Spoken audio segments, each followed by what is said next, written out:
Hey everyone, welcome back to the channel. We got some things to talk about today, so let's take a look to see where we're at. This is almost mid-August now, so let's take a look to see what we're doing, and we can kind of go around and see what we have left before the fuselage crates show up next month. All right, it's fuel testing day. Well, and let's pressure test the tank. Now we've got a couple things happening on here. I just have a bicycle pump on here. I have the pressure in here already. And what I've just got is I'm just in the in and out, right, for the tank. And I got these blocked. And then I have the vent also blocked. And let me show you what's going on here, because I've been soaping this tank already. And this is the right tank. And let's make sure we take this up to 1. And look what we got going on right down here. You can hear it.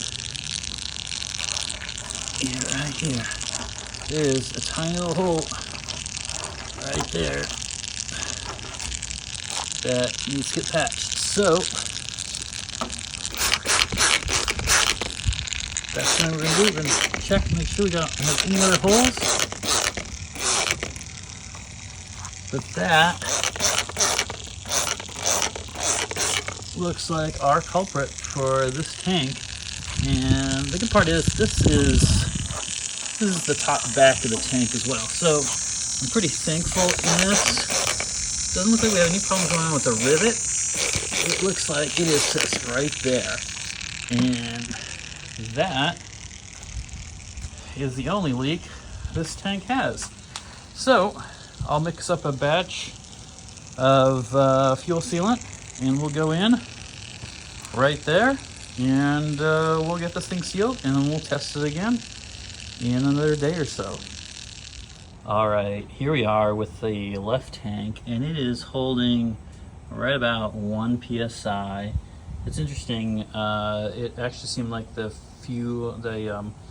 bicycle pump was actually causing a little leak there. But I soaked this one up and I don't see any bubbles outward on it. And so this tank needs to sit for a while and we'll see what the pressure does for it as well. But otherwise, it is looking good for the most part. Yeah, I might have something here. We're gonna hit that just to see what that is, and we'll check back. But otherwise, everything looks pretty decent on this tank. And if there is a leak, it is going to be in a really hard spot to get to. All right, let's see what happens. All right, so you saw it in the video. There's a leak. The plan is to go back with the syringe and really just do that whole edge. I've got fuel tank sealer on order, should be here in the next couple days, but my goal will be to just go down the whole line. Honestly, my goal will be to go down this whole line and seal it one more time. I'm going to be especially careful right there. You can tell I put an arrow pointing to where it is so that when it dries I'll know. But yeah, I'll make sure to press in there and get a small thin spatula and really push that area a little bit more to get additional sealant in there. Other than that, you can tell I'm just using these fittings here. I'll put some descriptions in the links. I did a little bit different than some of the other guys. Some of the other guys went and they kind of reflanged this and they put a flange on it and they kind of like, I don't know. So I said, why do that when you can get a coupler and then just put the cap on that way? It works beautifully. And then all I got to do is put this on again and I don't have to worry about it being flanged or anything. So, you know, it's easier. So do it easier. Other than that, yeah, tanks are basically ready to go. I mean, this left tank will be able to go on the wing. Well, I'm not going to put it on the wing yet. I'm gonna also, for this left tank, I'm going to do that same sealing line, just to make sure, because I'm gonna have a ton of sealant left, because I'm going to order a pint, which I'm going to be able to fill 4 of those syringes with. So that is what it is, and you can tell these are not Sling stock gaskets. So let's talk about that real quick as well. You can also tell there's black fiber washers and red fiber washers, because some of them broke, and the Newton meters that they broke at is 2 when they tore, and you can tell I tested that a couple of times to make sure it just wasn't 1, but they all went around 2, so I tightened them to 1.7. Let's talk about the old cork material. This is the old cork material, and so I did what everyone does, kind of thing. I laid the cork material in. I had goop around the rivet head, or so the riv nut heads, and when tightened, that goop caused the cork to also break. Now, this cork also, while it looks pretty good right now, like color-wise, it came out of the packaging pretty dry, and honestly, it felt bad going on. So I had hesitations up front, and sure enough, when I went back in, even though that tank was pressure testing fine with this gasket on, I went back and looked at it, and this is what happened. Like, I had tearing around each one of the heads. Thankfully, like, the outside was fine, but I was already tearing this gasket, and it was tightened to less than 2, 1.7, something like that. And so I gooped the outside of it, and people have said, oh, like I had a little leak and then I gooped the outside of it and then it held. Well, you can tell what's happening to that cork gasket. Anyhow, what I did is, thanks to another one of the contacts that I have on Facebook, I was able to get a template, and I was able to get this Garlock 3000. This is a 1/16 piece of it, and I was able to get this water jet cut, and that worked out really well, and that's what's on the tank now. It's holding beautifully. It fit perfectly. I did have to go back and scrape off all the gunk from the old fuel sealant. I even cleaned those rivet heads up to make sure there was nothing around the rivet heads, because these holes are the same outer size as the riv nut head. So it's tight, but it fits perfect. So I like it. Again, it's holding right now on this one tank. It's holding beautifully, and they're at 1.7. All those bolts are torqued to 1.7 right now. So that's really good. And this is I guess I got coasters or something that I can use now with the cutouts. But I had enough material to cut 3, and we used one of the tests, and that's because sometimes when the water jet hops, there's a little pinhole actually in this gasket. It's right over here. There's a little pinhole that was done when the water jet hopped. So that's to be kind of expected. You lose material when you water jet cut, and that's just the thing. Now, O-rings or fiber washers. These are a Home Depot special. Thank you, Home Depot. Thankfully, their inventory was really screwed up, and they had enough of these in stock to where I didn't have to go run to 3 or 4 Home Depots to get these. But these are number 8 0.32 inch. They come in 3 packs at Home Depot, and honestly, they work really well. Here's the sample. They're actually a little wider, but they fit perfectly.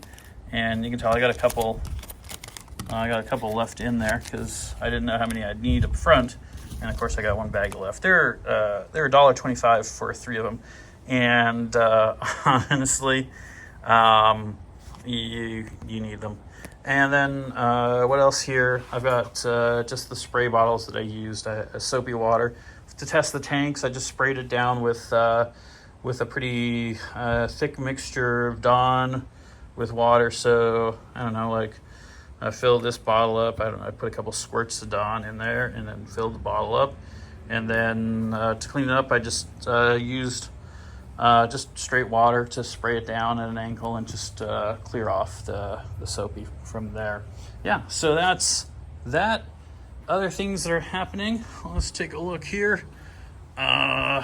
Lights are looking sharp in there, so that's cool. Side kind of view is so what's super nice about this is, hey, you have access, right? So the reason why I put the lights in while they're still on the frame, because I can put my hand back there and I can get extra space in.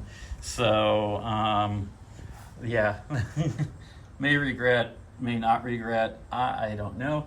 But those are in on one wing. They still need to go in on the other wing, but yeah, you can tell the other wing is just kind of, they're just sitting there. I did paint the heads, and you can tell I just pop them through cardboard, and then after I spray paint them before they dry, I just pop them up a little bit so that they don't stick to the cardboard as well, and that works super well. The springs are there, everything's ready to go for these. The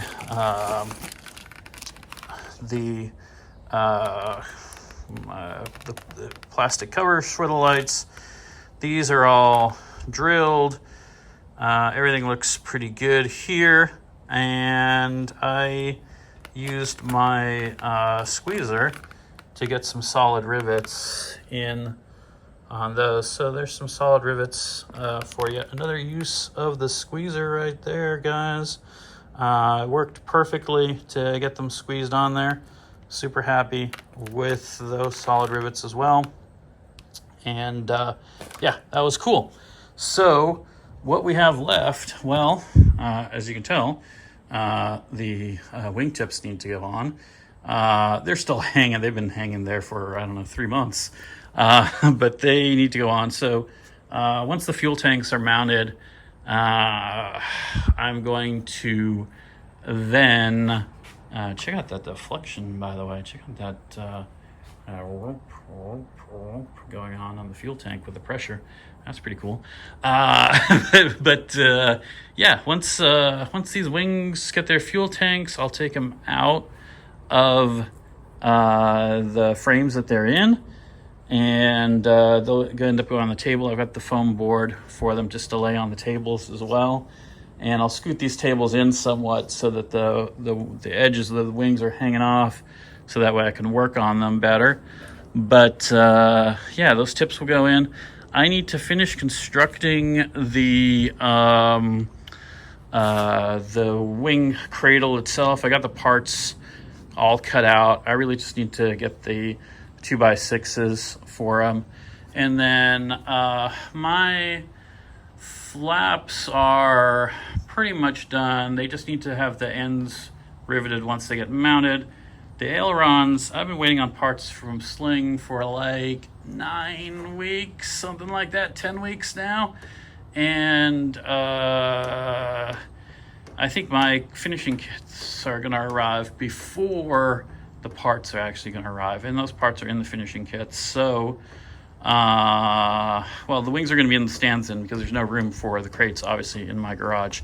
So that means that I'll likely end up, I don't know, finishing the ailerons after the fuselage is at least in a place where I'm not sitting on a whole bunch of crates anymore. So I'll sometime either take the wing out, or maybe I can work on it while it's in the cradle, and if I can get a straight enough line to do it, I don't know, but we'll see how that goes. Yeah. Oh, bicycle pump. This is what I use to inflate the wings. This pump, by the way, it took about 3-4 pumps before the tank started showing a reading. So, I mean, not very much at all. Like, I just did 4 strokes and I was already at so like 0.2 psi on the tank. So you're not adding very much pressure at all to get 1 psi going on these tanks. So keep that in mind as well. Good tip, don't use a compressor because you'll just get too far too fast on that side. It's that simple on that side. So that part's cool. And yeah, after that, I have some wiring to finish cleaning up. Obviously, this is the right wing. There's a piece of coax down there. There's a piece of coax down there because I'm putting a Bob Archer antenna on that on that wing. So that's gonna be cool.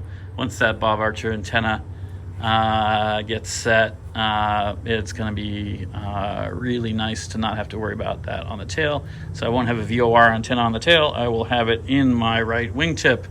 So yeah, that's going to be kind of cool. But I can't do that until, again, I get this thing off and I get the last rib installed, and then I can start playing with the wingtips. And really, it's Bob Archer antenna, fitting the wingtip on, making sure that's good, counter drilling the holes for the rivets to be set, and then put the nav lights on the ends of the wings, and I'll put those loosely on because I want the painter to be able to obviously take it apart and paint the wings and then reattach the nav light. But the goal will be that nav light will just kind of be there, and they'll be able to do the painting for it without it getting in the way. So that's that. But yeah. All right. Well, the good news is we're getting closer to being done. The bad news is I'm underneath a clock. I have to get this stuff done before the crates arrive. So it's a little bit like work right now. It's not as much fun as I've had with the kit because I am right now watching the clock at the same time, and it's causing me some stress. So I actually can't wait until these wings are done, because once that's done, then I can go back to my own pace, and if something happens to the schedule, something happens to the schedule. But right now, because of the way that I've got my crates coming, I don't have time to screw around. I don't have time to say, oh, this will fine, I'll take care of this next weekend. I have to continue progressing on something every day. So that's kind of what we're doing. But as you can tell, most of it right now is dependent on these tanks. These tanks are in really good shape, considering there's 400 rivets per tank. To have one leak that's causing me that drop, that's not bad, and it's in an ideal location. I don't have to drill a rivet to clean that up. There's not much to do besides fill it, and actually I have enough material to start that filling process tonight. So I'll actually fill it tonight, and then when I have enough material to do a full syringe batch, and that syringe will take easily 250 grams of sealant each time. So I'll go through about 500 grams most likely. I'll go through 2 syringes worth, one on each tank, and just fill the seams up, make sure they're nice and tight there, and that way it should be fine. And again, you can't get to the inside anymore. Obviously, it's done. But when I'm looking at it now, that back channel just comes on last, right? So it is what it is. I'm happy about it otherwise, and we're gonna progress further from that. So that's where we are, mid-August, and I'll drop some more videos as well on the fuel tank process as well. I'm doing this, got a little bit out of order, and I'm sorry for that, guys. I really was focusing on getting these tanks done because of the time I was in, and that was causing me some delays with my video edits as well. But I have all the content. I just need to spin it up and deliver it out for you guys. All right, thanks everyone. Bye.